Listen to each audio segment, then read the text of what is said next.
Yesterday, the Liberals finally woke up. They realized that it's unfair for nurses and carpenters to pay more taxes than billionaires.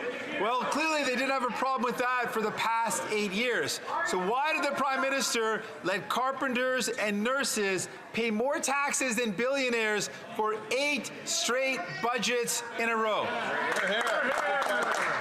Mr. Speaker, one of the very first things we did in 2015 was raise taxes on the wealthiest 1% and lower them for the middle class. I will recall that the NDP at that time actually voted against that measure. But right now, we're putting forward a measure to ask the wealthiest Canadians who make a tremendous amount of profits when they sell extremely profitable investments to actually pay a little bit more on those profits so that we can invest in more housing, in more supports for seniors, in a range of things to create fairness for every generation. The Conservatives are choosing to vote against that, and they're standing once again with the wealthiest. Yep.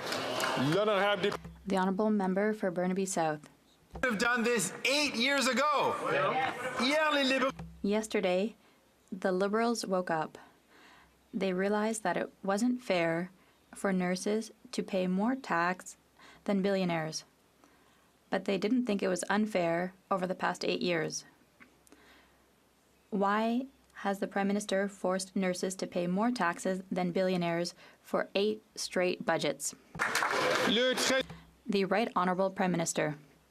Mr. Speaker, in 2015, we increased taxes for the wealthiest 1%, and we decreased them for the middle class. And since then, the NDP, at that time, the NDP voted against those measures. We are fighting for the middle class and those working hard to join it. That is why we are asking the wealthiest, who make huge profits by selling their investments, to pay a little more so that we can deliver on housing, deliver on dental care, deliver more childcare spaces for Canadians who need them. Unfortunately, once again, the Conservatives are siding with the wealthiest against middle-class Canadians.